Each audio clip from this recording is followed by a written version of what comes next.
Welcome to Gnostic Chats, the podcast where we explore the depths of consciousness and the mysteries of the mind with your host, the Gnostic Chef. In this channel, we delve into the blending of ancient wisdom with modern insights to uncover the secrets of human consciousness and well-being. From understanding the power of the mind to exploring holistic approaches to health, join us on a journey of self-discovery and enlightenment. Get ready to expand your awareness and nourish your soul as we embark on an odyssey of Gnostic wisdom and transformative conversations. Welcome in, seekers of truth, to another enlightened episode of the Gnostic Chats. I'm your guide through the labyrinth of knowledge, the Gnostic Chef. I'm here to serve you a feast of wisdom for the mind, body, and soul. Today, we embark on a journey beyond the ordinary, delving into the realms of healing frequencies and vibrations. Join us with this beacon of light to the whole world, this holistic wellness, this master, Chance, and he shares it all on his beautiful YouTube channel, the InnerVerse. Chance is not just an individual, but a conduit of this healing energies, harnessing the power of frequencies to restore balance and vitality to those in need. Through his profound understanding of the interconnectedness of this universe, Chance has unlocked the secrets of healing through sound, guiding countless souls towards the profound transformation of renewal. So today, we would like to get into that. So Chance, can you briefly maybe run us through some of what you do, what your channel's bringing to the world? Oh yeah, I love that question because every time somebody finds out I'm a podcaster, they're like, "Well, what's your podcast about?" And I'm like, "Oh boy, well, how am I going to answer that today?" But I'm really here to bring forth anything that can crack open the third eye imagination portal just a little wider, or open that third ear in the heart a little more clearly to the inner voice, that still small voice within, right? I ultimately am about finding any information that I can talk about or learn about myself where somebody's worldview receives an upgrade. I think the only kind of healing that exists is worldview healing and self-view healing. They're the same thing. And the only kind of warfare that exists is worldview warfare. So I do my best to make sure that, we're slaying the boogeymen. We are taking the limiters off of the potential for how good life can be in our experience of it, the perceptual filters, right? So in that, we talk about mythology, mysticism, symbolism, language, holistic healing modalities. Those are probably the most common topic. I mean, turns out that there's a zillion different languages for getting that mind, body, spirit connection better attuned to the infinite potential that each of us holds. And so I also work with clients. I do biofield tuning. You alluded to that. It's quite an amazing modality. It's a fun ride every time I get to work with a client one-on-one. And I just appreciate you having me on to talk about the stuff that I love. And I think we're going to have a good time. Yeah, and as far as for the skeptics, I always like to bring the idea of sound and healing just straight forward with cymatics and the idea of watching that. And I'm sure you're well versed in cymatics. Is this something you're familiar with? I know about it. Yeah. I haven't done my own personal research or experience with it, I should say. But I do think that the premise of cymatics is that vibration can bring patterns to material, right? Right. And you can do that by running a vibration through a plate that has sand on it and watching how the sand forms into a pattern, the way the water crystals freeze. There's lots of different ways that it can be done. When we talk about cymatics, people tend to think about sound as the active ingredient in that equation. But in a broader sense, all forms of energy are the same as what we call sound, and they're just upon different parts of the perceptual spectrum. So that includes light, that includes, sound, that includes physical vibration, even things like scent. And so in a world where there's so much dissonant frequency across all parts of the spectrum, it's easy to get convinced that science, materialism, very poisoned worldview that everything is expanding infinitely and eventually dying a slow and pitiful heat death where there's no longer enough energy in anything to hold its structure, and it all just dissipates into a big gray, cold nothingness. But they leave out, in that description of entropy and that cosmological framework, they really leave out the concept of centropy, or the ordering principle of the cosmos. And that cymatics stuff that you can look up and see for yourself really demonstrates exactly the the power of that force of centropy, that there's something that brings order, and that when something coherent or ordered is present, stuff that is disorderly or chaotic actually becomes more orderly. So I do my Right. best to just be that coherent voice, that sunny side of the street instead of rain clouds over the head Yeah. perspective, so that wherever I go, whatever I talk about, that it brings some of that harmonious, beautiful, delicious order. That vibration as you watch a tuning fork vibrate, and then one next to it picks up that same vibration. It's the way of spreading, a healing energy throughout your day even. So yeah, the cymatics is definitely one of the things that turned me on to it. And then listening and hearing about the ideas of like reaching resonance with tumors or things like that, and being able to blow these things up. Reminds me of the opera singer and the wine glass. It's like once the opera singer reaches resonance with the wine glass, it destroys the glass. And so that to me is some damning evidence of maybe this being an actual probability of happening, something that can actually be a thing we could see in the future as long as we were to put some energy and time into it. I mean, do you share the sentiment on the wine glass explosion being evidence towards healing technology? Yeah, it's funny. We have the power to create or to destroy, and it's coming from the same source within us.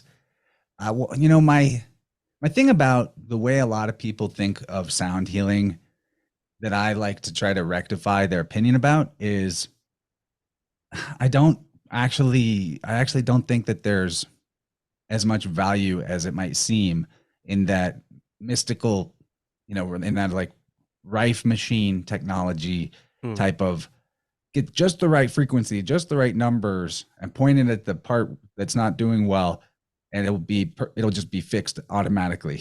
Okay, yeah, yeah, I'm yeah. not, and here's why. Here's why. Because I'm not saying that there's no effect for stuff like that, but it's kind of in the same line of thinking as treating symptoms rather than root causes. So Mm, it might have, I'm not saying that there's no value to stuff like Rife, or that we couldn't use targeted frequencies on certain, especially like malignant structures in the body, to do something to break them up and make them leave. But if we don't find the way to address the psyche level issues that brought about the distortion or dysfunction in the body, then that distortion and dysfunction will just return. Now, mm, that being said, I'm not to be like hypocritical, but when I got into tuning myself, biofield tuning, it was because I was able to use a weighted tuning fork to heal an injury that I'd had for a long time.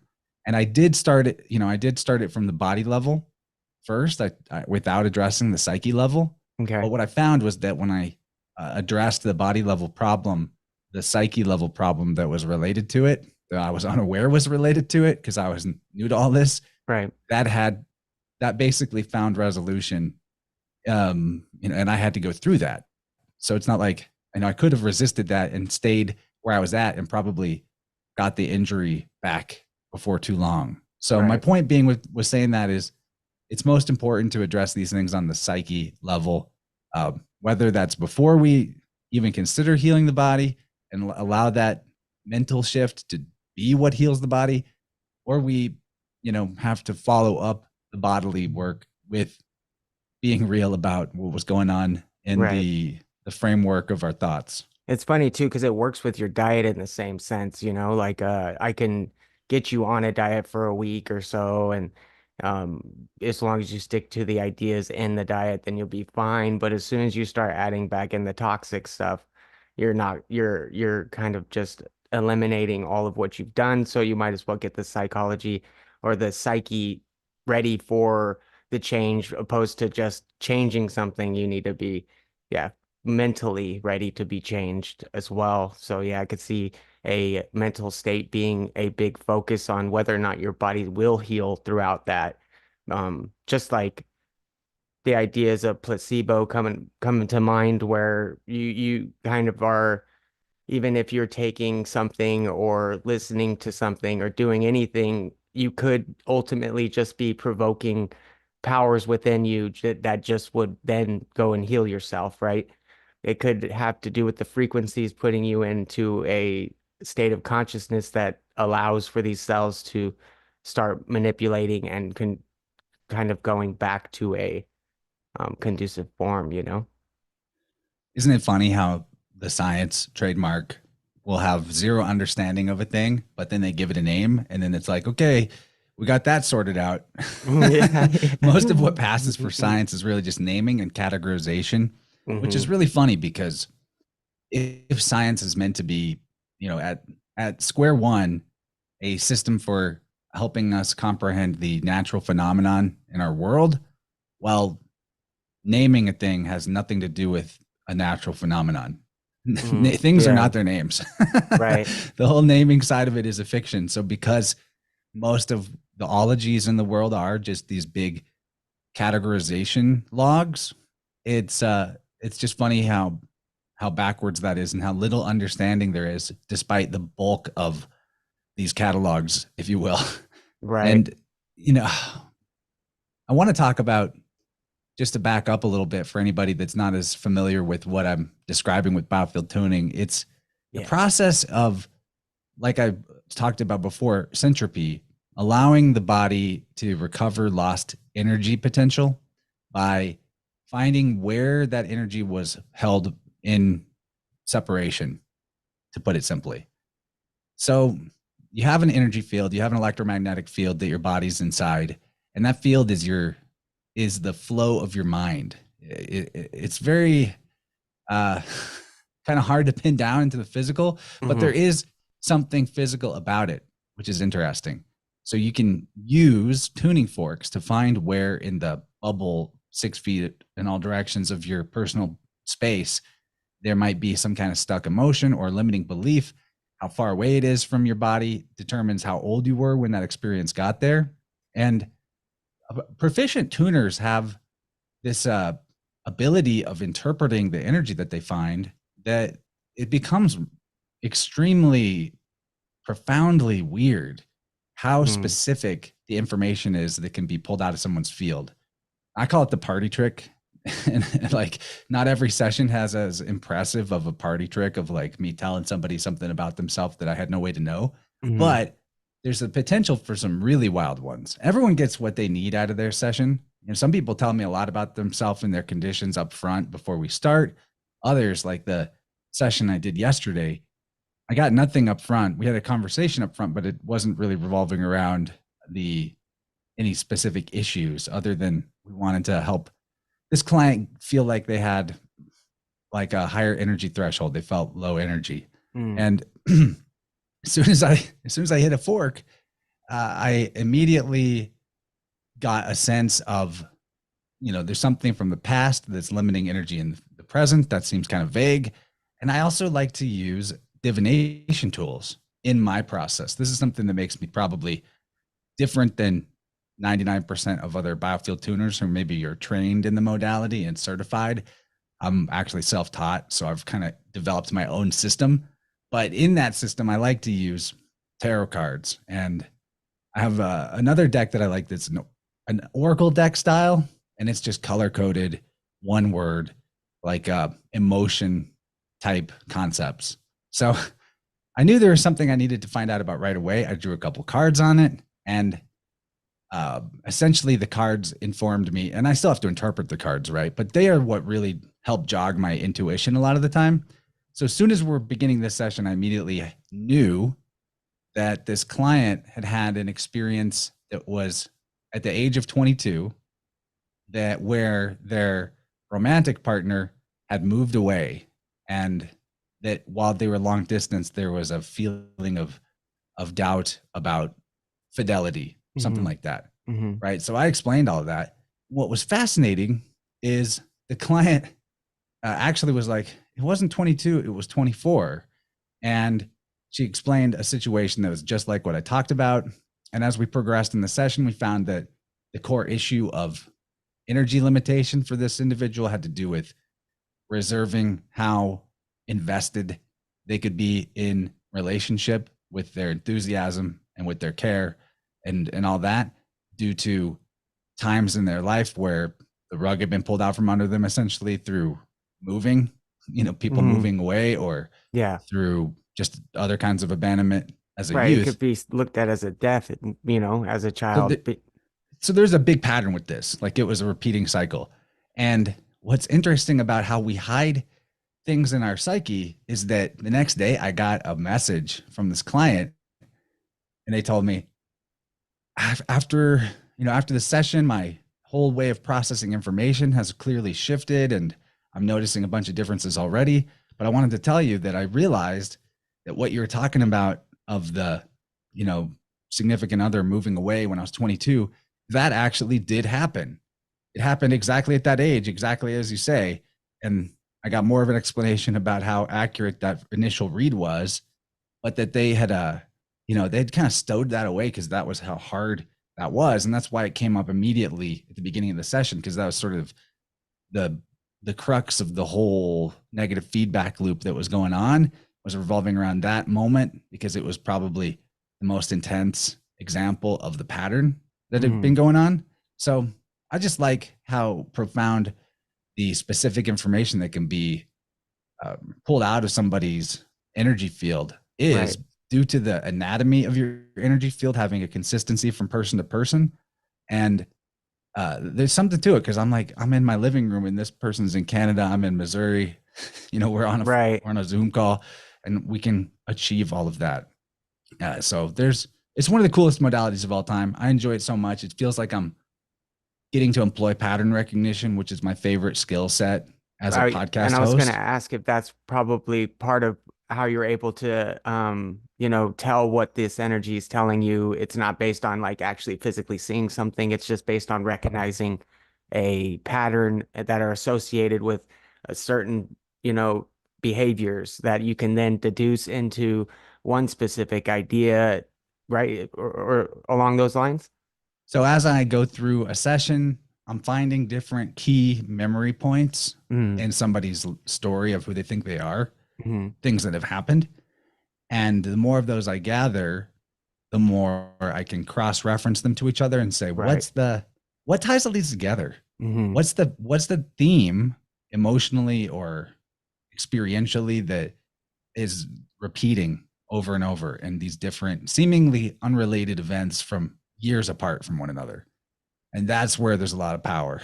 is to if you can see those patterns clearly, it makes it, a lot of times just bringing the witness to the pattern breaks it for the person instantly, because they just didn't know. They've been living life with this expectation that that's how things are and that's how they'll always be. And that's why they keep creating the conditions for themselves where they repeat that exact pattern. Right. Yeah. The power of witness is profound for sure. And it's illuminating and definitely a healing thing for sure, depending on how you're being seen, of course, or how your posture while you're being seen, and then there's also the beliefs that come along that have to be revised. So like, I'm using this person's example again, but there is a belief we were able to find in the solar plexus region that part of our energy center deals a lot with questions of power or powerlessness. And basically we had to revise the previous belief that was existing there it had something to do with before about not being fully able to invest or expect good things or, in relationship and etc. Essentially it was the problem belief was that how other people show up in relationship for this person was causing the sense of their powerlessness. Like how good I feel about myself is affected by how other people are showing up in relationship with me. So we were able to just flip that and create a new belief that says a chosen belief rather than adaptive conditioning that says how people show up in relationship has no effect over my power, my personal power or sense Yeah. of will. And it seems like maybe little things, but you operate without knowing that there's these previously chosen beliefs or based on adaptations. They become invisible by their proximity. You think that's just who you are, that's your personality, and we can tweak those. And until you really experience how directly your physical energy and your health and well-being in your body is related to your belief structures, you just don't know unless you're like aware of this stuff and you believe it. But like you tell this to a doctor or something, they'll probably be like, what are you talking about? Right. You gave this person a different belief, and then all of a sudden they feel like they've got more vitality. That doesn't compute to materialism at all. But that's actually 100% how it works in truth. Right. And it's funny because they could do the same thing with I'm trying to think of like with a cane or something, and then the idea they're helping them along. But what I was going to ask is you were saying that it was getting blocked in the chest and you're t talking energy centers and we're talking chakras, right? Is that similar to the same idea, correct? Yeah, the biofield anatomy as a structure of what types of emotions and beliefs and experiences live at what levels of the body, vertically and horizontally. Mm-hmm. That is completely related to the system of the chakras. Right. It's the same idea, but it's like it gets more specific with it. Like the chakras are kind of a nebulous idea, not totally nebulous, but there's is a simplification of something that actually has a lot more information to it. So you can almost look at it like the 7 chakras are actually each 4 chakras, which is cool because it gives you that mystical 28. Oh, right. Yes. Because you have the front, the left, you have the front, the back, the left, and the right. So the front left, the back left, the front right, and the back right of each chakra has actually has different information. So it's a expansion on that older system for sure. And maybe where that system came from. Right. Is the Ayurveda's? Well, I assume it's just an Eastern mysticism idea. Yeah. I don't know exactly like who, and it's so old. I don't know where. Right. True. Who came up with the idea first, but I bet that the concept probably came from sensitive people who were able to tell that this energetic anatomy existed, and so they put it into words like the ajna for the third eye, and etc. Because it is there. Like I said, I didn't get trained in this modality. I read a book about it by Eileen Day McCusick, Tuning the Human Biofield, which I highly recommend anybody read that is curious about this, or her other book, Electric Body, Electric Health.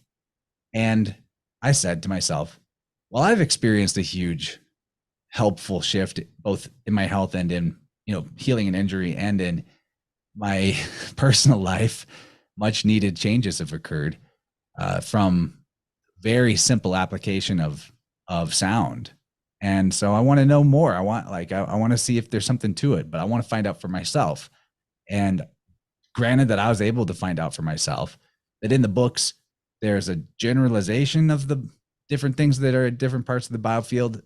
But as I progressed in experience, I found, okay, there's actually a wider range of potentials in each of these areas than can necessarily be easily covered off in a book that's an overview about it.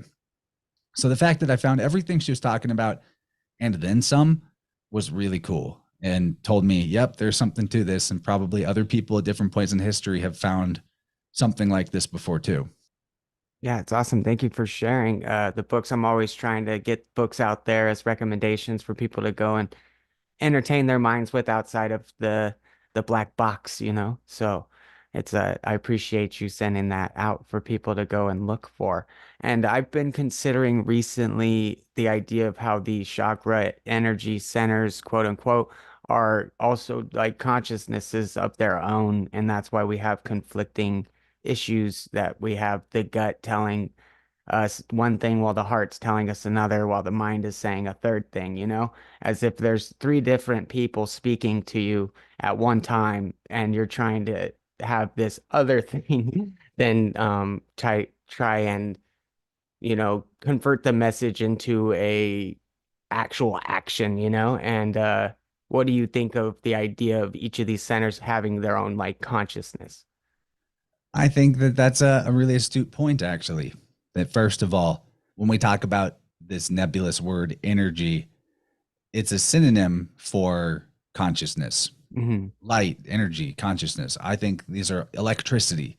These are all similar ideas. And, that brings up a whole side question of what is going on in our electronics. Hmm. They're Right. animated by True. electricity. Is there some inner experience that Hmm. the cosmic life force energy is having within these artificially looped systems? That's Right. another question. I can't answer that, Yeah, but yeah. it's definitely a maybe. So Yeah. the the energy that's in these different parts of your body in a healthy and unfragmented state, actually each pool flows into the next pool. Hmm. You could look at it like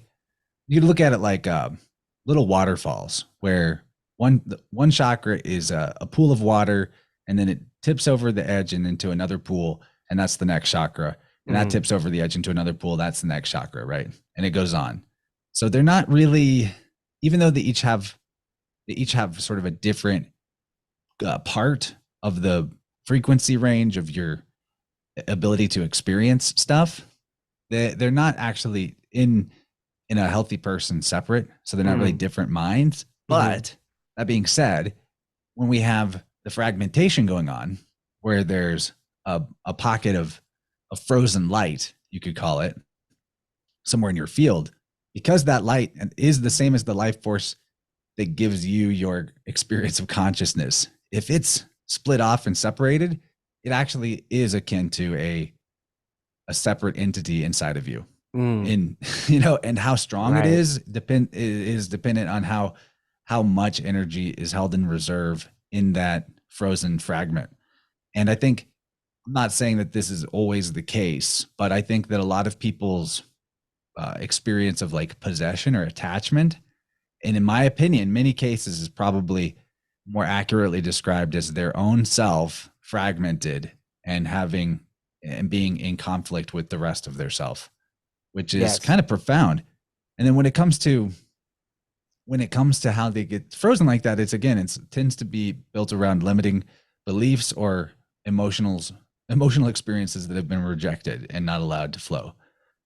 And I noticed that the most it, the best way to understand why somebody might have, like, everybody's got some amount of stuck energy that's not flowing as well or is even kind of fully fragmented. I don't know that anybody ever fully combs it out. It's sort of a never-ending potential for further improvement, especially when you think about how our life force is not separate from the life force of the entire cosmos, that it's the same exact pool or reservoir that Hmm. animates all of us. It's beyond and before the concept of separation and division, that which is a philosophical, argument that I personally hold to be the truth. Yeah. That your potential for further and further degrees of wholeness is an unlimited journey, which I think is cool. I don't look at that as discouraging. Yeah. That it's kind of like the way that the phi ratio always gets closer and closer to the golden mean ratio, but it Hmm. never actually gets there.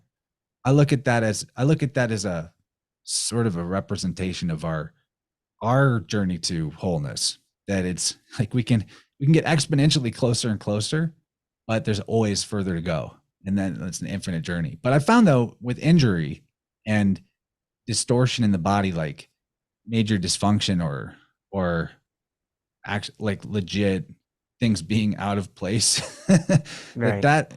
that always coincides with two beliefs that do not go together, like fully conflicting beliefs that are trying to coexist. That is where I see things go from being just like your energy is limited and you're not fully getting the entire flavor of potential in that type of energy, Hmm. versus it hurts. It's Right. not working. Trauma. Something's wrong. Right. Yeah. Like an example I could give for that is a recent client. He came in with like lower back pain that he had said had been going on for 10 or 12 years. And he was a pretty young guy. So basically his whole life, it must have been, or, most of his life. And he'd had a lot of recurring injuries in his right ankle as well. And what I found in the session was that this is just it's funny. I'm not laughing at him. I'm sure he gets it. It's like, it's funny the things that we take on when we're kids, but he was raised really uber churchian, right? Yeah. And that we found this point in his timeline where he internalized the story of Job. And basically, like, his belief structure that got internalized around the biblical story of Job, which for anybody not familiar, that's when Job was totally crushing. He was God's best servant. He had a great family. He was wealthy. Everything was going great. And then the devil is like, well, I bet the only reason Job is such a good servant to you, God, is because he's happy and you give him nice things. And God's like, oh, no problem. I'll just utterly destroy everything about his life and bring him to complete ruin, and he'll still be my servant. So, Gotcha. that story hits different when you're a little kid, I think. And for this individual, it was like that story was like living in the back right of his sacral chakra. In that quadrant, it has to do with our capacity to feel pleasure, basically like feeling good, feeling good overall, but especially in our body, like physically feeling good in the body. And when that's out of whack, it coincides with numbness or physical pain in the body a lot of the time. And so there's that. The belief that he had internalized was like, I better not feel too good or I'm going to get the Job, smiting. Right. Right. I can't ever be like as perfect as Job or I'm in trouble. And then we found in his right ankle, I'll shorten the story a little bit, but we found in the right ankle which has to do with perfectionism a lot of the time, is one of the things that hangs out in the right ankle. We found a serious perfectionism drive. It was like, I got to be perfect. I got to be perfect. So there was two things happening at once. I got to be perfect and I can't be too good. And that does not, those things are directly at odds, right? And so in the areas where we're related to where these beliefs were at, he had lower back pain chronically, and he had many recurrences of ankle injury in his life. And after just one tuning where we found those conflicting beliefs and removed those, he texted me like a week or two later, and he's like, I was waiting to make sure that it wasn't a fluke, but I haven't had any lower back pain the entire time since the session. Yeah. It's amazing. So that's another fun example. I really like people to start trying to be mindful of where they might have cognitive dissonance in beliefs that directly conflict, because you leave those too long or they're too strong, that's where you start to really feel the hurt. But the thing about all this is, and I'm sure I'm no different, it's really hard to see this stuff in yourself objectively. It just is, because it's like, that's just how it is. That's just how I am. That's just what life is like. These are all running kind of unconsciously. That's the nature of it. I always use the metaphor. It's akin to wearing a kick me sign that you can't see. Like, it's just out of your peripheral vision, or it's on your back. And so getting a technician in there to work on your aura, they can see this stuff way more objectively. They can look at the patterns of your life. And a lot of times in a session, people can tell me parts of their life story that they've never said out loud all in the same conversation before. That's another thing. They've never really put all the pieces on the table at the same time. And it's a collaborative process. The best sessions are where the client is helping me put the puzzle pieces together as much as I'm helping them. Right. It's just my job to figure out what are the important puzzle pieces. And we bring those to our view, and we go from there. And it's crazy what can happen in an hour. We can make a lot of progress on that puzzle in 1 hour. That energy center where it was controlled of like the happy feel good, is that located in the gut by chance? The sacral is definitely governing areas of the gut. Yeah. like the stomach and It's just also funny but also because the generative organs. yeah, the gut is in charge of the serotonin, right? Um Oh yeah. so it's Yeah. interesting that the It's happiness is all in got the a gut. biological physical correlate to it. Right. Absolutely. Yeah, it's definitely awesome. And so the idea of the centers getting clogged, the charge, the moving things around, the analogy where you were saying the water falling and filling in a cup. I was still picturing how like even this lower level that's waiting on the water from up top can get like resentful that this cup is full. And so he's like now cursing this cup above him. And now you've got like this. So I was like, because I compassionate this idea of like the schizophrenic is literally the most in tuned with his inner verse that anybody else can be. And being that ourselves are constantly in this like fight to battle death and all of these craziness is happening through meiosis and your white blood cells being warriors and going and seeking out battle. You've got the consciousness of the energies, all these things just communicating that we never get to hear. But what if this schizophrenic is now tuned in to a level to hear his inner verse and all of the battles within? And you've got like his gut telling him that he's an idiot for bringing, or like, but he's not realizing it's his gut. He's calling this thing an entity outside of him because that's all he can compassionate and render into his reality is that it's something outside.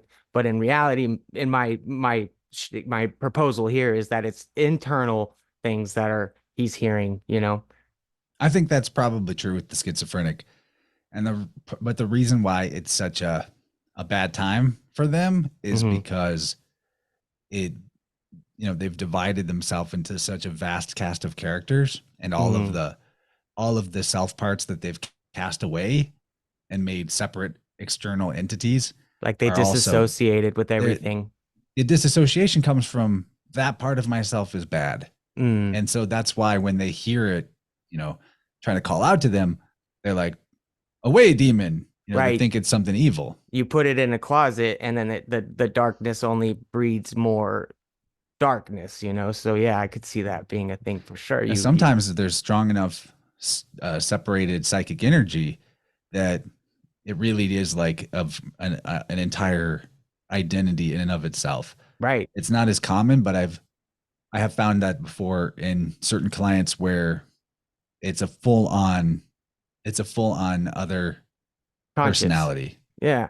And it's not That so much another, it's like, not out of consciousness, but one that comes to mind is somebody who we like they had such a fragmentation in their early childhood that it manifested as an imaginary friend, mm, actually. And that imaginary friend, when we were doing the tuning, we found, okay, this is actually like the this is actually, I don't know the age, but let's say like the 2-year-old version of yourself that got totally separated out and is living, coexisting in your inner world as an alternate entity. And interestingly, once those ego states are formed distinctly like that, they can't really ever be disintegrated. A lot of we've all got some of them in us, I think. mm, And it's not itself a problem. It's about right. getting them to work together harmoniously. Yeah. There's some cool modalities like internal family systems that is a therapy for letting the self parts talk to other self parts Mm, and understand each other and work together better. And that sounds kind of schizo, but even you might think that you have no psychic fragmentation, but if you get a good IFS practitioner and you work with them, they'll have you talking to different self parts before you know it, and you'll be like, wow, there's something really talking back to me. It's kind of like a light hypnosis, but it's not really hypnosis. It's more like a guided, closer to like a guided meditation or a shamanic journey or a seance, but it's your inner selves that you're seancing. And mm, that's a really cool modality. I'm looking forward to talking more about that in future episodes of InnerVerse with yeah. people adept at it, because I've only really got into it once, but it has a lot of overlap with biofield tuning. Right. And it is fun listening to your experiences of like some of the people you've helped. as far as that, do you have like a number of people that you've been helping, or do you take on clients all the time? How's that work? I have to go at a pace where I can feel 100% enthusiasm Mm, for every case. Otherwise, I don't think I could be as effective. And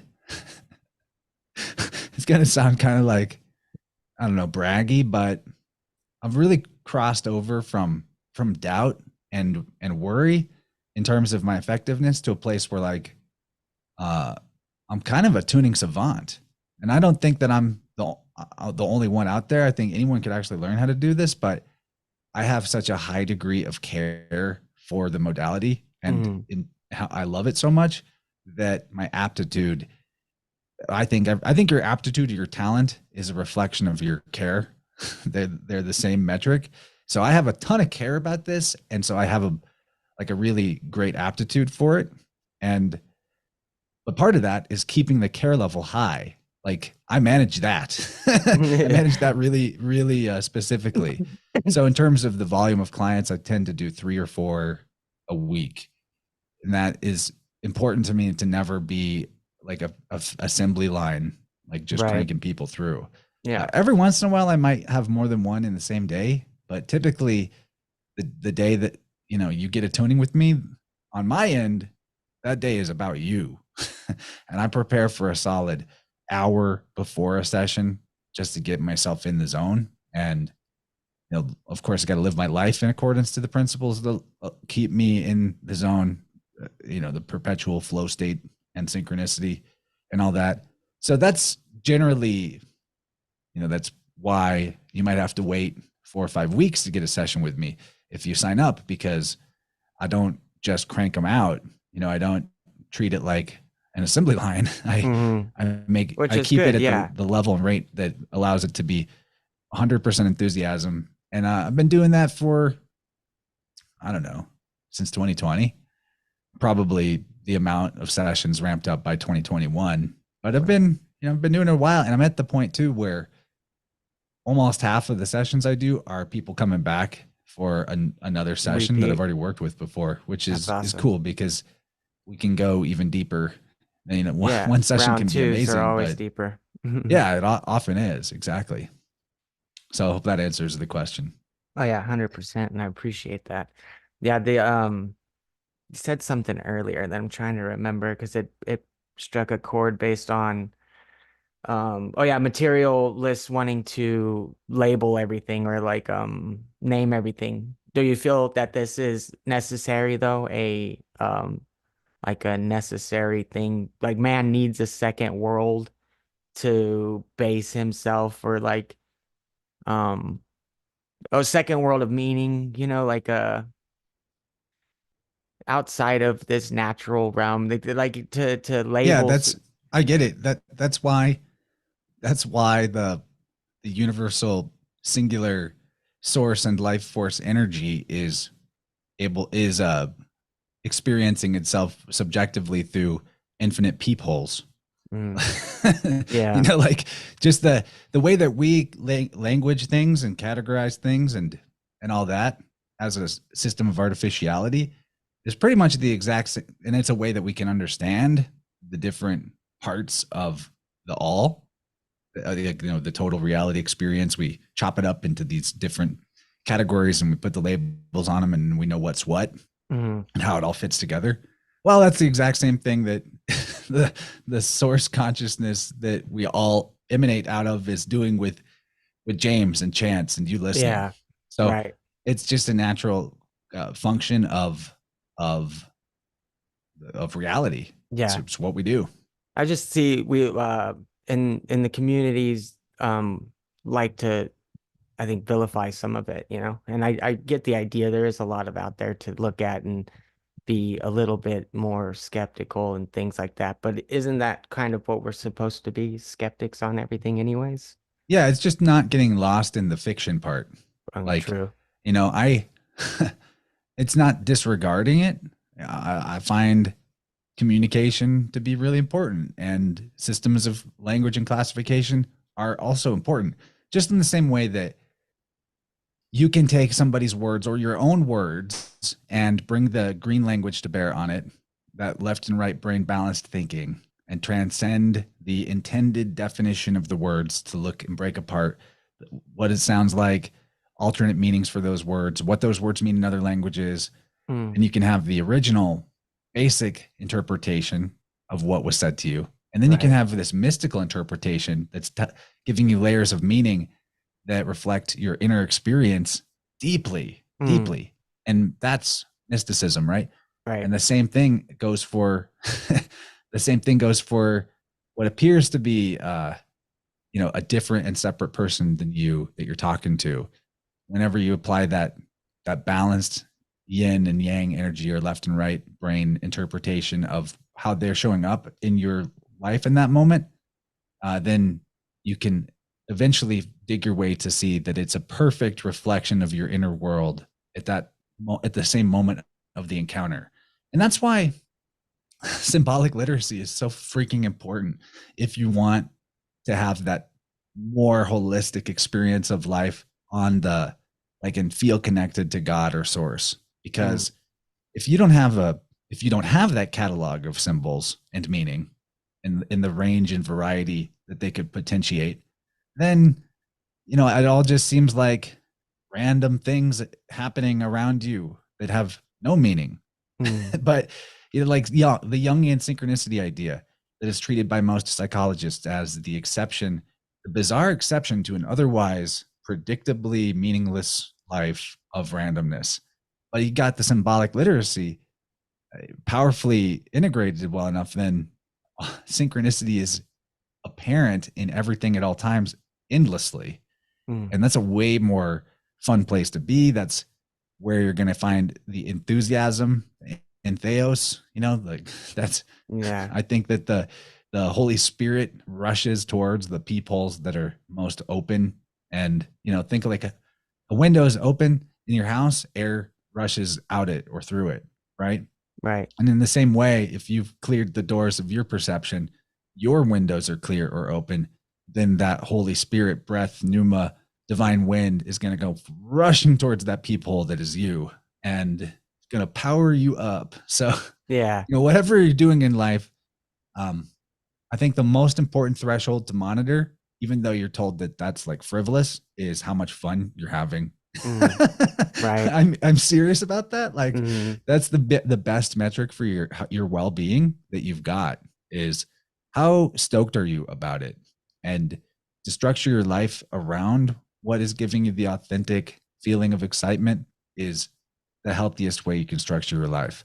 I don't mean a lot of people have mixed up fun with numb, with mindless entertainment, vegging out, stuff like that.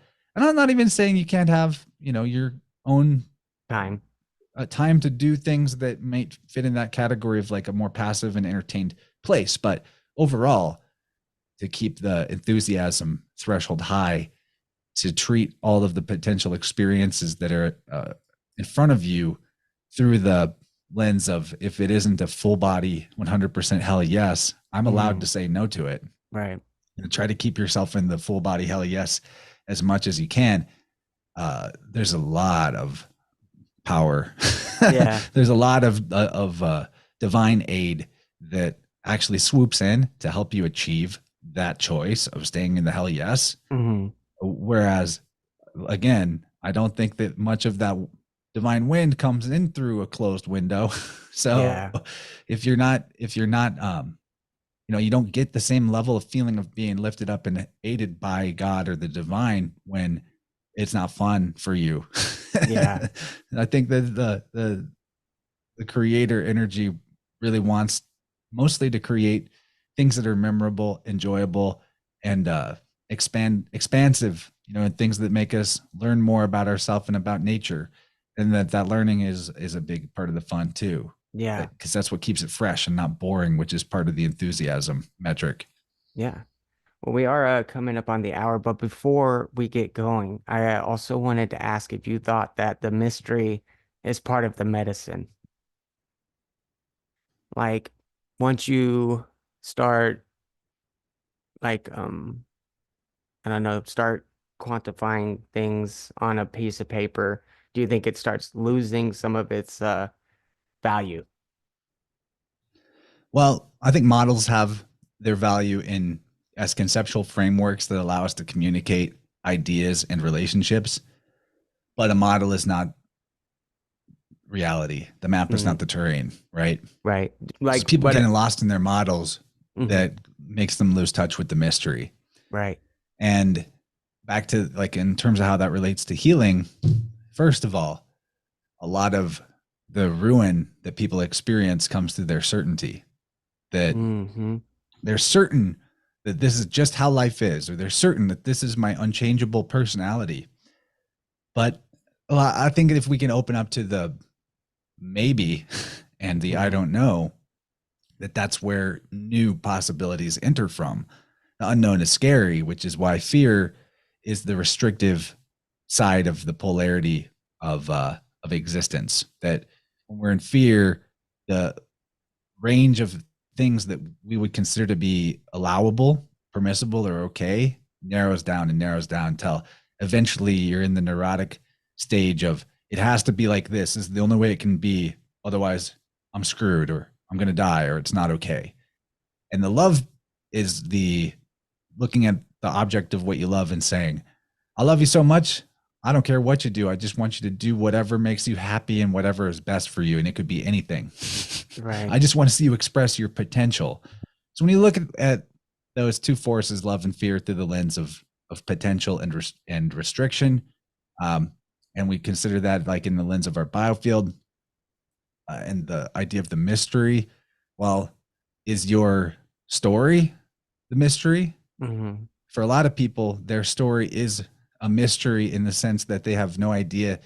They may know what things were traumatizing to them, but they have no idea how it affected their behavior or their their free will choice about their personality. They think their Right. personality is doesn't have free will to it. They think it's something set, but Hmm. that's not true at all. Yeah, You I may hear it all the have like time. tendencies and aptitudes and all that.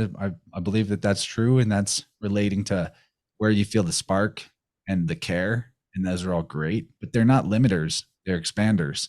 Mm. So you know Right. the healing comes through really integrating my story, your story, the Hmm. mystery, Yes. and taking back your ability to decide what it means among a variety, an infinite multiplicity of semiotic possibilities. And that happens all the time with clients where they had an experience and in their mind it means this and this sucks. Mm. And I like to Define come it. in, I like to come in and say, what if that experience, instead of meaning that you're less or weakened by it, it happened because you're so strong. Like, to put it simply, in the Mm. specifics, it would be more, fine tuned to the individual and what their thing was. But Yeah. that's the ultimate, is to realize you are the source of the meaning. You Hmm. get to make the meaning. You get to decide the meaning. Yeah. Just like you say a word and you meant this definition, not that definition. You get to do that, apply that to all the interpretations you have about who you think you are and what you think life is. So why not Hmm. choose the one that feels good, feels fun, feels like more possibilities, more potential. Yes, we are all the artists and authors, right? So Yeah. makes sense as to why we some people forget that, or maybe it's not that they forget that, it's that they don't want that power. Like they know they can have it, but they just can't hold it. And maybe through some of this tuning Well, I or mean, that would mean they're responsible for everything that ever happened to them that they've right. been blaming something else for. Yeah, right. So that might be a too large for some people to hold. I'm not sure. I don't want to feel that that's the way it is, but it does seem that way sometimes. It can be the trickiest part of facilitating someone's healing, is to navigate them through the where they're blaming Mm, and help them choose to take responsibility for it. yeah, ownership, right? Because none of this works if you can't let go of the blaming. Like, if you any vest like ultimately what we do is we're rooting out vestiges of sneaky victimhood, Right. Finding ways the that we were scapegoat. maintaining the victim persona without realizing it. Mm, And there's always deeper levels of it. right. It's the victimhood is the sneakiest hood. Yeah, yeah. But if it's always better to let go, release that particular false persona. Yeah, accountability. People, the world would change in a day if everyone became accountable for, their thoughts and actions. But we're probably gonna take some time to figure that one out because we gotta at least let it keep going around in this cycle or something, right? Well, I think we're here to grow souls, and Yeah. souls start out, um, in the mud, and they need that mud to blossom into the Hmm. lotus. And I don't see any reason why the world should ever become perfect and Yeah. balanced, because the disequilibrium in things is what allows for motion and for change and for experience. So I invite it all. I'm Yeah. cool with it. I'm cool with it. I think it's perfect I how it agree. is. I agree 100% with that sentiment. I think that it brings so much value. And as long as you have the posture to stand up tall and look at the world with the eyes and contrast to see you'd see it in a different way. But like you said, sometimes that takes some time or some tuning. But I Yeah, tuning's appreciate you great. being here, Chance. I'm gonna let you get out of here and on your way. I know you're a busy man. You probably have some 800 podcasts to get ready for. This Yeah, I if got you're a super cool one tomorrow. do you So which one is that again? Remind us. and it may be out by the time your show here releases, James, but I'm going to be putting together the finishing touches on an interview I did with the author Mark Gober, who was a like a Princeton graduate, high performing Wall Street financial advisor type who started asking the big questions of like, why can't science answer for consciousness? And began a journey, writing many books about various paradigms of thought that are completely upside down in the mainstream.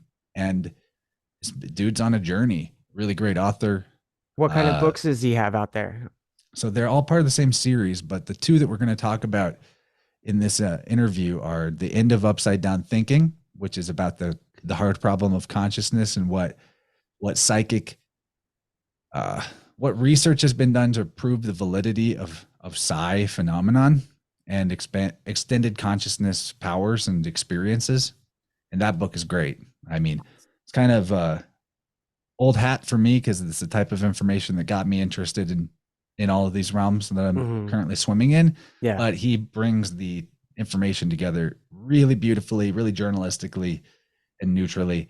And then we also are talking about his newest book, The End of Upside Down Medicine, which takes a big swing at Big things Pharma. like cooties is real and it's going to Hmm. get you, Yeah, going to yeah, get I you. like it. Yeah, I like it.